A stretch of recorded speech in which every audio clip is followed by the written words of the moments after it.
Hello students. आज हम लोग सीबीएसई क्लास 9th साइंस का जो 8th चैप्टर है मोशन, उसको स्टार्ट करेंगे। तो आइए स्टार्ट करते हैं। यस, तो मोशन क्या है? What is motion? मोशन नाम से ही पता चलता है कि मूवमेंट से इसका कुछ रिलेशन है। Whenever anything moves then we refer it to motion, but to your surprise it is not so. ऐसा है नहीं। मोशन और मूवमेंट में कोई खास रिलेशन नहीं है। मूवमेंट मतलब मोशन नहीं होता है। आइए इसको एक एग्जाम्पल से समझने की कोशिश करते हैं। जैसे एक पेड़, खड़ा पेड़ है, हवा बह रही है, तेज़ हवा बह रही है, पेड़ के पत्ते, पेड़ की टहनियाँ काफ़ी मूव कर रही हैं हवा के कारण।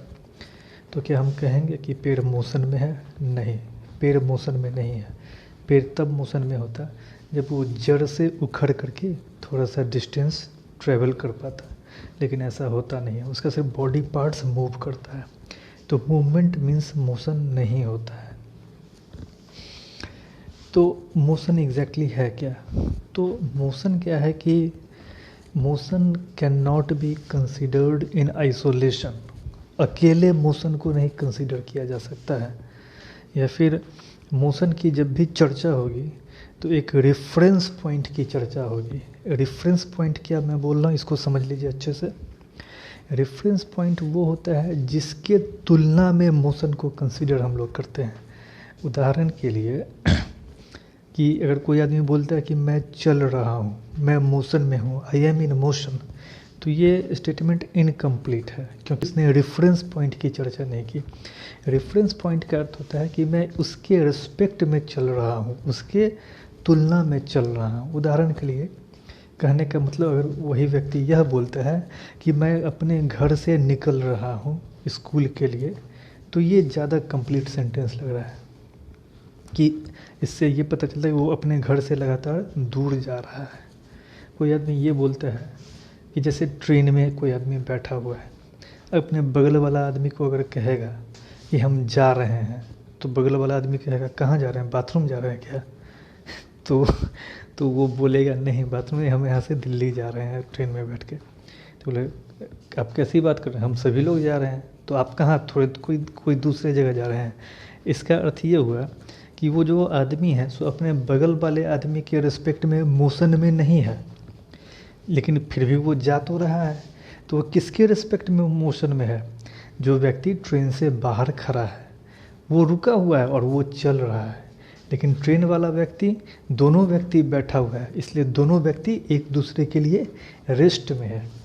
तो हम कुल मिला के यहाँ पर ये समझ गए कि मोशन जो है सो एक ही व्यक्ति अगर मोशन में रहेगा तो वो एक व्यक्ति के लिए मोशन में रह सकता है और दूसरे व्यक्ति के लिए वो रेस्ट में रह सकता है। ट्रेन में जो व्यक्ति बगल में बैठा हुआ है, उसके लिए साथ चलने वाला व्यक्ति रेस्ट में है, रुका हुआ है, नहीं चल रहा है।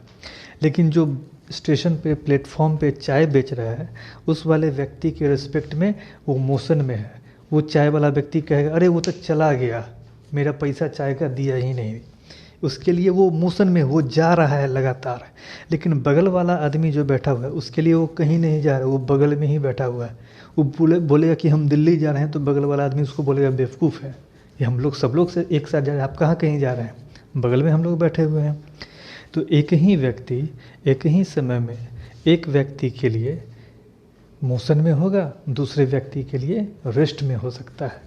साथ ही थोड़ा सा और समझ लीजिए, एक व्यक्ति के लिए उसका स्पीड थोड़ा ज़्यादा तेज़ हो सकता है और एक व्यक्ति के लिए उसका स्पीड थोड़ा कम तेज़ हो सकता है। एक व्यक्ति के लिए उसका स्पीड जीरो हो सकता है, बगल वाले व्यक्ति के लिए उसका स्पीड 0 है, कहीं नहीं जा रहा, एकदम बैठा हुआ है, रेस्ट में है। वही चाय वाला उसके पीछे पीछे दौड़ने लगा है ट्रेन खुलने के साथ, बोले अरे आप मेरा पैसा नहीं दिया, रुकिए रुकिए रुकिए। तो चाय वाला, उसका स्पीड फिर थोड़ा घट जाएगा। पहले वो बहुत जल्दी दूर जा रहा था इस ट्रेन खुलने के साथ ही, लेकिन जब चाय वाला भी दौड़ने लगा तेज़ी से, तो उसका स्पीड घट गया और तेज़ी से दौड़ने लगा, तो दोनों का स्पीड बराबर हो गया। और ज़्यादा तेज़ी से दौड़ने लगा तो उसका स्पीड और कम ही गया, निगेटिव में चला गया। यानी कि दोनों वो उससे ज़्यादा तेज़ दौड़ करके उसके पास जाके पहुंच गया, यानी कि उसका स्पीड अब कम गया और चाय वाला का स्पीड ज़्यादा तेज़ हो गया। तो यही है मोशन रिलेशन। मोशन रिलेटिव होता है एक दूसरे के एक रेफरेंस पॉइंट के लिए। तो रेफरेंस पॉइंट अभी मैं फिर से दोबारा समझा दूँ कि जो कोई भी ऑब्जर्वर होता है जिसके रिस्पेक्ट में हम मोशन को मेज़र करते हैं उसी को रेफरेंस पॉइंट कहते हैं। यानी कि उसके रेफरेंस में ये मोशन में है या नहीं है ये कहना उचित होगा। सीधे कह देना कि मैं मोशन में हूँ ये गलत लाइन है। फिजिक्स के दृष्टिकोण से ये कहना उचित नहीं होगा कि मैं मोशन में हूँ, ये गलत लाइन हो जाएगा। कब कंप्लीट होगा कि मैं उसके रिस्पेक्ट में मोशन में हूँ, उस रेफरेंस पॉइंट के रिस्पेक्ट में मोशन में हूँ या नहीं हूँ। तो ये तो था मोशन। अब आइए हम लोग समझने की कोशिश करते हैं। जैसे कि ये एक सड़क है, ठीक है। सड़क पे ये एक लैंप पोस्ट बना हुआ है, रोशनी जिससे फ्लड लैंप होता है जिससे रोशनी फैलती है। अब एक व्यक्ति यहाँ पर अगर खड़ा है, ठीक है, तो यहाँ से वो चलना चालू करेगा। अगर इस दिशा में आगे बढ़ता है तो वो कह सकता है इस पोल से हम आगे बढ़ रहे हैं। सीधे बोल देगा कि अगर कोई फ़ोन करेगा कि कहाँ पर हो तुम अभी, तो हम आगे बढ़ रहे हैं। कंप्लीट सेंटेंस हुआ? नहीं, गलत सेंटेंस हो गया। समझेगा ही नहीं वो आदमी कहाँ पर है। इसको बोलना होगा कि मैं इस पोल से बस 5 मिनट की दूरी पर या 5 किलोमीटर आगे या 5 मीटर आगे बढ़ा हूँ। तब सुनने वाला आदमी समझ सकता है कि हाँ ये कहाँ पर है, लोकेट कर पाएगा इसको। तो इसलिए मोशन जो है सो इनकम्प्लीट होगा अगर सिर्फ कहा जाएगा कि मैं मोशन में हूँ। अब हम लोग समझते हैं जब मोशन होता है तो थोड़ा ना थोड़ा डिस्टेंस का मूवमेंट ज़रूर होता है, ट्रैवल करता है, अपने डिस्प्लेसमेंट होता है, अपने एक जगह को छोड़ के वो दूसरे जगह पर जाता है। डिस्प्लेसमेंट होने की संभावना होती है, डिस्टेंस का चेंजेज होता है ज़रूर से अपने ओरिजिनल पोजीशन से। तो आइए इस चीज़ को हम लोग समझते हैं। सबसे पहले ये समझना है कि रेफरेंस पॉइंट तो आप लोग समझ गए कि कोई भी मोशन को मेज़र जो किया जाता है सो मापा जो जाता है सो किसी रेफरेंस पॉइंट के रिस्पेक्ट में मापा जाता है। हम लोग फिजिक्स की भाषा में उस रेफरेंस पॉइंट को ओरिजिन कहते हैं। तो आइए हम लोग ये मार्क कर लेते हैं, ये हमारा एक रास्ता है, ओके, और इसी पॉइंट को हम ओरिजिन बोल देते हैं, ओके। तो यहाँ पर अगर कोई आदमी खड़ा है तो यहाँ से 1 मीटर की दूरी पर जाएगा, फिर यहाँ 2 मीटर की दूरी पर जाएगा, फिर आगे 3 मीटर की दूरी पर जा सकता है, ठीक है। तो इस तरीके से मोशन होता है। मोशन होता है तो हम कहते हैं कि ये रेफरेंस पॉइंट से जो कि जीरो पोजीशन, स्टार्टिंग पॉइंट को जीरो, जैसे वो पोल था, पोल को पिछले वाले रास्ते में पोल से वो आदमी आगे बढ़ता, तो पोल को जीरो मान सकते हैं हम लोग। स्टार्टिंग पॉइंट को जीरो मानते हुए वो आगे या पीछे बढ़ सकता है। तो हम लोग यहाँ से इसका डिस्टेंस कैलकुलेट करेंगे, 1 मीटर, 2 मीटर, 3 मीटर। 3 मीटर का डिस्टेंस इसने ट्रेवल किया, ओके। अब ये क्या काम करता है, इसको याद आता है कि अरे मेरा ये इसका मान लीजिए अगर घर है ये पोजीशन पर, कि मेरा चश्मा तो घर पे ही छूट गया, तो फिर ये वापस चलता है 1 मीटर, 2 मीटर और ये 3 मीटर, घर पे आके अपना चश्मा लेता है। तो ये इसने कितना दूरी तय किया, दूरी तय किया 1 मीटर, 1 मीटर, 2 मीटर और 3 मीटर गया, फिर वापस 1 मीटर, 2 मीटर और 3 मीटर वापस आया। टोटल 6 मीटर इसने डिस्टेंस ट्रैवल किया। लेकिन इसका पोजीशन का चेंज क्या हुआ, पोजीशन का चेंज ये जहाँ से चला था फिर वापस उसी जगह पर आ गया। क्या इसके पोजीशन में कोई चेंजेज आया? जिस घर से चला था फिर वापस घर पर ही आ गया, पोजीशन का चेंज नहीं हुआ, ये जीरो हो गया पोजीशन का चेंज। तो याद समझ लीजिए कि जितना डिस्टेंस ये वो ट्रैवल करता है उसको हम लोग डिस्टेंस ट्रैवर्स बोलते हैं। कोई डाउट है यहाँ पर? और जो पोजीशन में चेंज होता है, चेंज इन पोजीशन, पहले कहाँ था और अब कहाँ है, उस चेंज इन पोजीशन को हम लोग कहते हैं डिस्प्लेसमेंट। ठीक है, तो यहाँ पर आपने समझा कि डिस्टेंस और डिस्प्लेसमेंट में क्या अंतर है। डिस्टेंस क्या होता है कि एग्जैक्टली वो कितना दूर चला है, कितना उसको चलना पड़ा है, और डिस्प्लेसमेंट का अर्थ है, डिस्प्लेसमेंट सीधे शुरुआत और अंत से मतलब रखता है, बीच में किधर से चला किधर से नहीं चला इससे उसको कोई लेना देना नहीं। हो सकता है इधर जाता है पूरी पान खाता है, यहाँ पर दुकान में उसके आके चश्मा लेता, तो इतना रास्ता से उसको कोई लेना देना नहीं है। डिस्प्लेसमेंट का अर्थ होता है कि शुरुआत में कहाँ था, बस हमको एक चीज़ चाहिए, और उसके बाद वो क्या किया दुनिया में हमको कोई फ़र्क नहीं पड़ता है, और अंत में, यात्रा के अंत में, पूरा डिस्टेंस ट्रैवल करने के बाद अंत में वो कहाँ पर है, फिर वापस घर पर है, तो डिस्प्लेसमेंट इसका जीरो हो जाएगा। ये कहीं चला ही नहीं, डिस्प्लेसमेंट इसका ज़ीरो माना जाएगा। इसका डिस्टेंस तो ये चल के पूरा दुनिया घूम के आ गया, यहाँ से पूरा घूम करके यहाँ आ गया, तो डिस्टेंस तो इसका बहुत ज़्यादा हो जा सकता है, कुछ भी हो सकता है, लेकिन डिस्प्लेसमेंट इसका जीरो हो जाएगा। यहाँ पर आप लोग समझ पा रहे हैं, क्योंकि चेंज इन पोजीशन कुछ है नहीं, पहले भी घर में था, अभी भी घर में ही है। आइए अब हम लोग एक दूसरा एग्जाम्पल देखते हैं। जैसे कि इसी तरीके का फिर हमारा एक लाइन है, और ये व्यक्ति यहाँ पर खड़ा है, फिर 1 2 3 मीटर चला है, तो 1 मीटर चल के यहाँ गया, फिर चल के यहाँ आया, फिर चल के यहाँ आया 3 मीटर, और 3 मीटर में से फिर वो चश्मा लेने के लिए आगे बढ़ा, फ़ोन कर दिया कि भाई मेरा चश्मा छूट गया, घर पे ला, रास्ते में हम यहाँ पर हैं, आके दे दो। तो ये वापस 1 मीटर चलता है, फिर दूसरा मीटर चलता है, तब तक में उसके घर से कोई आदमी आकर के चश्मा उसको यहाँ पे पहुँचा देता है। अब देखिए कितना डिस्टेंस उसको ट्रैवल करना पड़ा।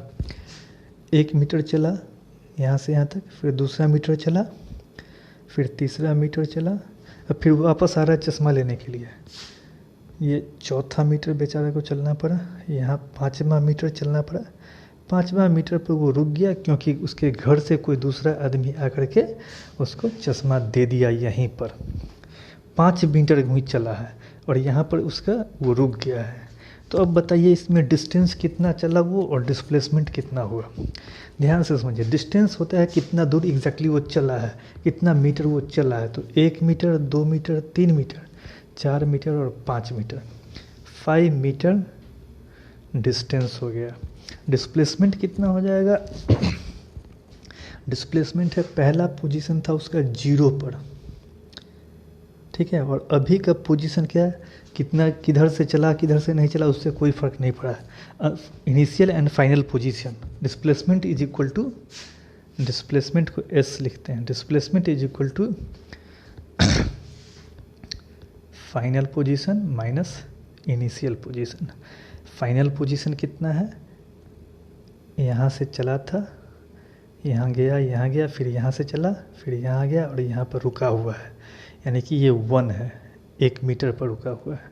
तो फाइनल पोजीशन है 1 मीटर, और इसका इनिशियल पोजीशन का 0 मीटर, घर पे था 0 मीटर, तो माइनस 0 मीटर, यानी कि 1 माइनस 0 1 मीटर। डिस्प्लेसमेंट आप लोगों ने देख लिया, 1 मीटर आया, इसमें डिस्टेंस कितना आया, 5 मीटर आया। ये आप समझ गए इस फेनोमेनन को, इस तरीका को कि कैसे डिस्टेंस और डिस्प्लेसमेंट निकालते हैं। आइए दूसरा एग्जाम्पल अब समझते हैं। फिर उसी तरीके का हमारा एक लाइन है, और ये यहाँ पर 0 मार्क है, ओरिजिनल पोजीशन 0 है, ठीक है। और एक आदमी यहाँ से फिर चला, फिर 1 2 3, 1 मीटर, 2 मीटर, 3 मीटर, यहाँ से ये चलना चालू करता है, यहाँ से चलना चालू करता है अपनी गाड़ी से। रास्ते में इसको फ़ोन करता है एक आदमी कि भाई मेरी गाड़ी पंक्चर हो गई है, उसके घर के पीछे उसका घर रहता है, सो हमको भी आकर के ले लो। ये अपनी गाड़ी वापस मोड़ता है यहीं से, फिर वापस चलता है, फिर वापस चलता है, अपने घर के पीछे जाता है और फिर यहाँ आ जाता है फाइनली। तो ये -1 हो जाएगा, उल्टा दिशा में चल रहा है, और ये -2 हो जाएगा। यहाँ पर अपने दोस्त को पिक करता है, तो यहाँ से चला था, अब यहाँ पहुँच गया है। डिस्टेंस क्या है, और डिस्प्लेसमेंट क्या है, दोनों चीज़ बताना है। कैसे बताएंगे? डिस्टेंस में तो बहुत सिंपल है, कितना दूर चला है उसको गिन लेते हैं डिस्टेंस को। 1 मीटर, 2 मीटर, फिर वापस चल रहा है 3 metre, 4 metre, 5 metre, 6 metre. 6 metre का डिस्टेंस हो गया। डिस्प्लेसमेंट समझते हैं। डिस्प्लेसमेंट में ज़्यादा लोचा नहीं फंसाने का ज़रूरत है, सिंपली आ जाइए उसका फाइनल पोजीशन का है। फाइनल पोजीशन है माइनस, यहाँ से चला था ना जी, 1 2 3 4 5 6, यहाँ पर आके रुका अपने दोस्त को लेने के लिए। -2 पोजीशन है उसका फाइनल पोजीशन। और इनिशियल पोजीशन क्या है, अपने घर से चला था 0 से, ये उसका घर है, यहाँ से चला था तो -0। याद रखिए डिस्प्लेसमेंट इज इक्वल टू होता है फाइनल माइनस इनिशियल। फाइनल मतलब अभी कहाँ पर है, तो -2 पर है। इनिशियल मतलब शुरुआत में कहाँ पर था, घर से निकलने वक्त, तो 0 पर था। तो 2 - 0, सॉरी -2, ये -2 है, तो -2 - 0,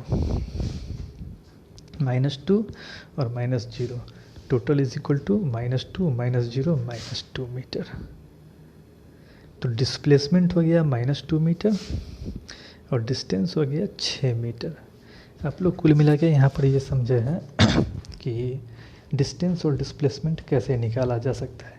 डिस्प्लेसमेंट में माइनस साइन भी कभी कभी आ जा सकता है, डिस्प्लेसमेंट 0 भी हो जा सकता है।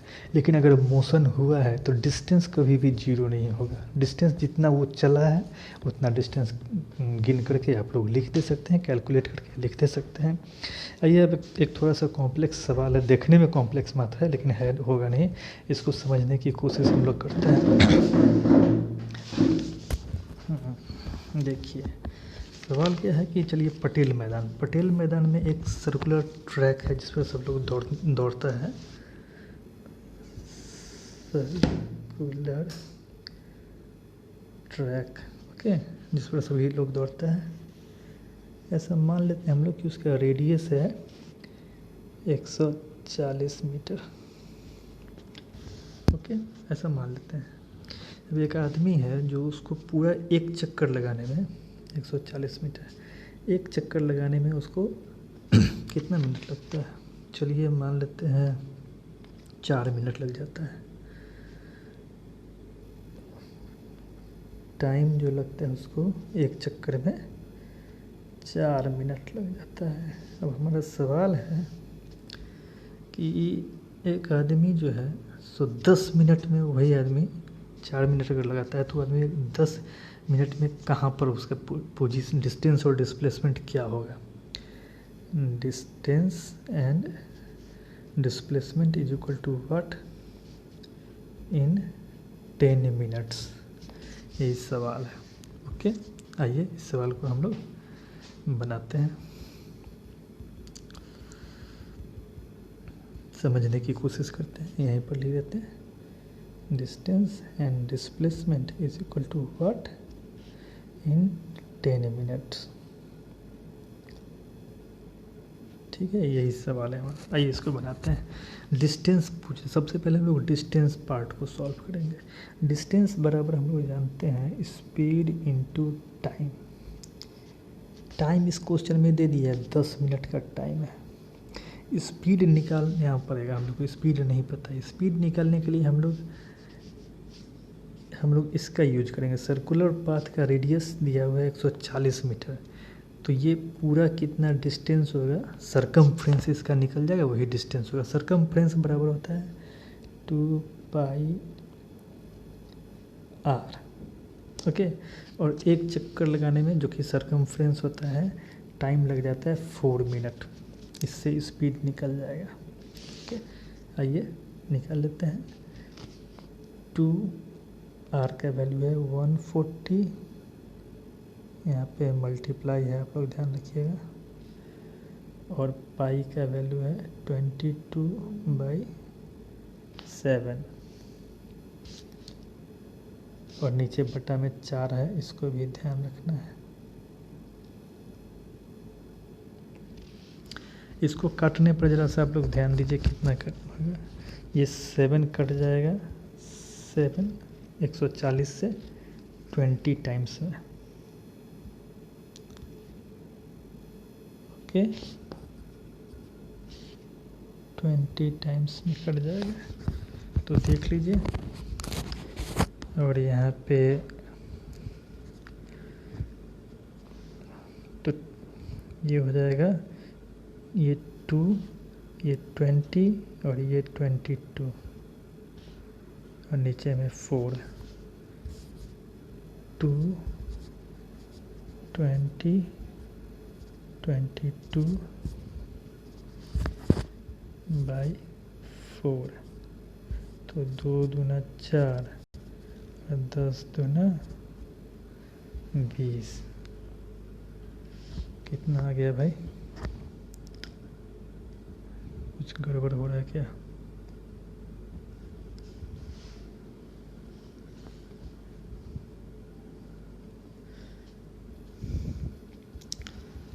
एक मिनट, जगह कम है इसलिए पता नहीं चलता है। हम लोग को ये 2 पाई आर निकालना है। 2 पाई आर के लिए 2, आर के लिए 140 और पाई के लिए 22 बाई 7 और डिवाइडेड बाई 4 मिनट। स्पीड अगर हम लोग निकालना है तो ये कितना हो जाएगा? 7 20 जा 5 4 5 20। ये डिस्टेंस हो गया है और ये टाइम हो गया। डिस्टेंस 2 पाई आर, इसका सरकमफ्रेंस, और टाइम यहाँ दिया हुआ है 4 मिनट, वो 4 मिनट। तो डिस्टेंस बाई टाइम, ये स्पीड हम लोग निकालना है। 5 4 20, इसको मल्टीप्लाई करना है। 5 2 10, 10 इंटू 22 यानी कि 220 इसका स्पीड निकल गया। Speed is equal to 220 and time दिया हुआ है 10, यही 10। तो टोटल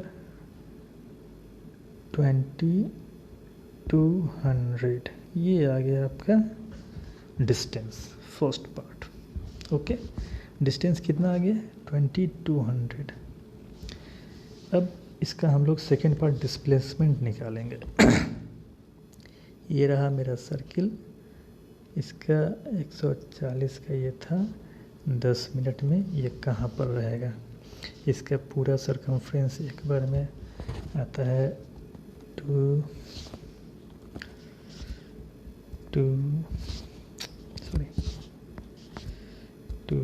पाई आर यानी कि 222/7 टू आर 140। ये कट गया 20 टाइम्स में, 2 इंटू 20, 2 इंटू 20, 2 इंटू 22 इंटू 20, 8800। ये टोटल डिस्टेंस कितना है? 880, याद रहे ये चीज़। और हमारा 10 मिनट में वो कितना टोटल डिस्टेंस कवर कर रहा है? पिछले में हम लोग निकाले थे 2200, 2200 डिस्टेंस निकल गया। तो डिस्प्लेसमेंट हम लोग को निकालना है। डिस्प्लेसमेंट निकालने के लिए हम लोग क्या करेंगे? ये एक चक्कर लगा लेता है, टोटल डिस्टेंस इतना है और एक चक्कर में इतना डिस्टेंस ख़त्म हो गया। तो टोटल डिस्टेंस डिवाइडेड बाई ये इज इक्वल टू टोटल चक्कर, पता चल जाए कि हाउ मेनी राउंड ये लगाता है। इसके लिए हम इसको इससे डिवाइड कर देंगे। 88 को डिवाइड कर देंगे, 0 0 कैंसिल, ये नीचे में 4 हो जाएगा और ऊपर में 10 यानी कि 10/4 इज इक्वल टू 2.5। 2.5 चक्कर लगाता है ये। 10 मिनट में कितना चक्कर लगाएगा? क्योंकि आप देखिए, यहाँ समझने की कोशिश कीजिए। 2.5 चक्कर, इसको याद रख लीजिएगा। टोटल डिस्टेंस है 2200 और इसका एक चक्कर का है 8800 और 880 और 10 मिनट टोटल टाइम लगता है। इसको याद रखिएगा। ये रहा वो सर्किल अब एक 1 राउंड इज इक्वल टू 880, तो 2 राउंड इज इक्वल टू कितना हो जाएगा बच्चा लोग?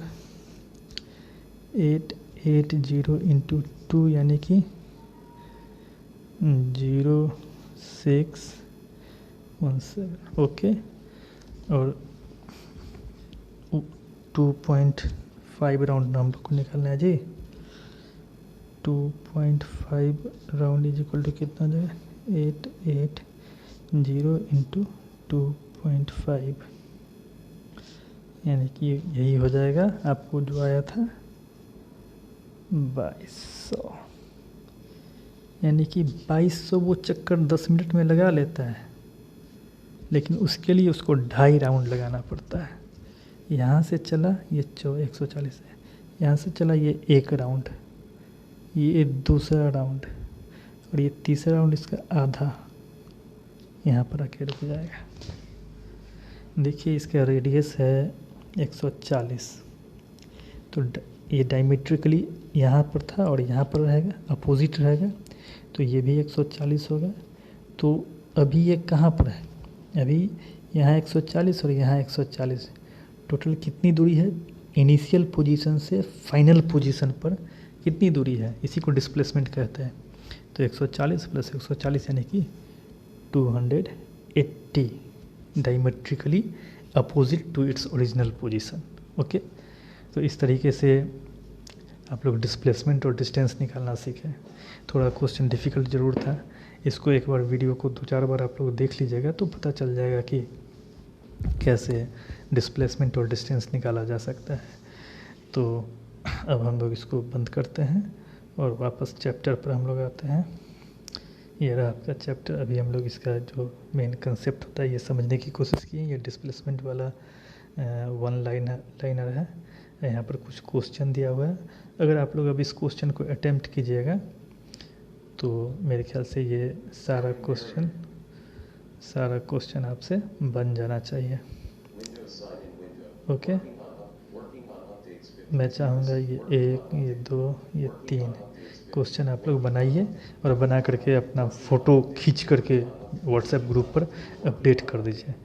उसके बाद जब आप लोग अपडेट कर दिए सारे बच्चे, नीचे में अपना नाम ज़रूर से लिख दीजिए, तब मैं उसके बाद आगे पढ़ाऊँगा uniform motion and non uniform motion. Okay, so that's all for this session. आप लोग नए वीडियो का वेट कीजिएगा और नया वीडियो मैं तब डालूँगा जब आप लोग इसका क्वेश्चन आंसर बना करके फ़ोटो खींच के व्हाट्सएप वाले पेज पर अपडेट कर दीजिएगा, वॉल पे अपडेट कर दीजिए। Okay, thank you.